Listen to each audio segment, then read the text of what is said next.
ঘটনাটা 2012-র এক শীতের রাতে, ডিসেম্বরের শেষ অথবা জানুয়ারির শুরু। আমি তখন এক আইএসপির কল সেন্টারে চাকরি করি। ঘুম থেকে উঠতে উঠতে দুপুর হয়ে যায়, তাই বিকেল 5টা থেকে রাত 1টার শিফটের কমন। অন্যান্য দিনের মতো সেদিনও বাসার সামনে যখন অফিসের গাড়ি নামিয়ে দিয়ে গেল রাত 1টার সময়। নানা নানির হার্টের অসুখ, রাতের বেলা বিন্দুমাত্র আওয়াজ করা নিষেধ। প্রায় বিড়ালের মতো নিঃশব্দে নিচতলার গেট দিয়ে 4তলায় উঠে গেলাম। আমার ছেলে কোঠায়। টেবিলে ভাতটা ঢাকা রাখা, জমে যাওয়া গরুর মাংস আর ঘন মুগ ডাল। হাপুস হুপুস করে 2 মিনিটের মধ্যে ভাত শেষ করে জামা জুতো ছেড়ে একটু চোখ মুখে পানি দিয়ে নিলাম। রাত 2টা 6 বাজে। অনেকের জন্য মাঝরাত, আর আমার বেলায় রাতের শুরু। গাড়ি থেকে নেমে খেয়াল করেছিলাম উল্টানো রূপার থালার মতো ঝকঝকে একটা চাঁদ আকাশে। একটা চাদর গায়ে জড়িয়ে একটা গোলডিপের মাথায় আগুন জ্বালাতে জ্বালাতে ছাদে এসে দাঁড়ালাম। বাসার পাশে আসিয়ান সিটির বিশাল বাড়ির মাঠ চাঁদের আলোতে চকচকে করছে, আর সাথে বোনাস হিসেবে এলোমেলো উত্তরে হাওয়া। এমন রাতেই বুঝি মানুষ ফেসবুকে পোস্ট দেয়, লাইফ ইজ বিউটিফুল। নিজের মধ্যে এতটাই ডুবেছিলাম, হুঁশ ফিরল।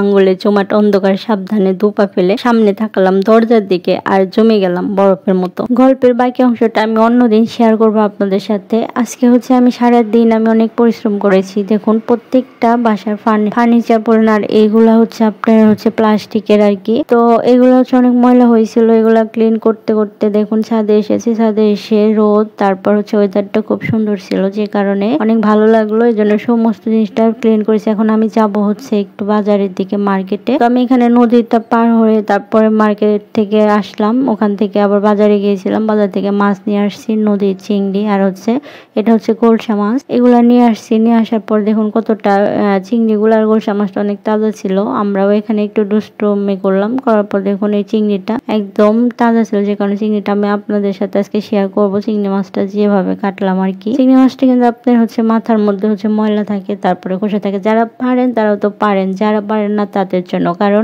সবাই তো আর সবকিছু পারেন না, হয়তো আপনি পারেন কিন্তু আবার অন্যজন পারে না, এর জন্য আর কি। তো আমি নিজেও পারতাম না, কিন্তু এখন শিখেছি, তো আপনাদের সাথে শেয়ার করলাম। আর বাজার থেকে কি কিনে আসছি এগুলো শেয়ার করলাম। এখানে বাজারের যা অবস্থা, তাই এখন বাসায় অনেক কাজ করছি, যে কারণে এখন আর বাসায় রান্না করতে মন চাচ্ছে না, সেজন্য বাইরে থেকে খাবারটা নিয়ে আসা হয়েছে। তো সে কাচ্চি বিরিয়ানিটা আমি দেখুন কয়টা মাংস দিয়েছে, তবে এটা কিন্তু খুবই টেস্টি ছিল। এখানে কাচ্চি বিরিয়ানি রান্না করে আমি খাওয়া দাওয়া করে আমি এখানে রান্না পরে চলে গেলাম। এখানে আমি একটা বিরিয়ানি রান্না করব। দেখুন এটা স্যুপ দিয়ে বিরিয়ানি রান্না করলে কিন্তু অনেক টেস্টি হয়। তো এই জন্য আমি পোলা চাউলটা ভিতরে স্যুপটা দিলাম। আমি হয়তো পুরাটা রেসিপি আপনাদের সাথে শেয়ার করিনি, কারণ অনেক কাজের চাপে আর কি আমি পুরাটা ভিডিও নিতে পারিনি। এখানে মাংস আমি রান্না করে এখানে ঢেলে দিলাম। আপনার পোলার উপরে দেওয়ার পর আমি ভালোভাবে মিক্স করে নেব।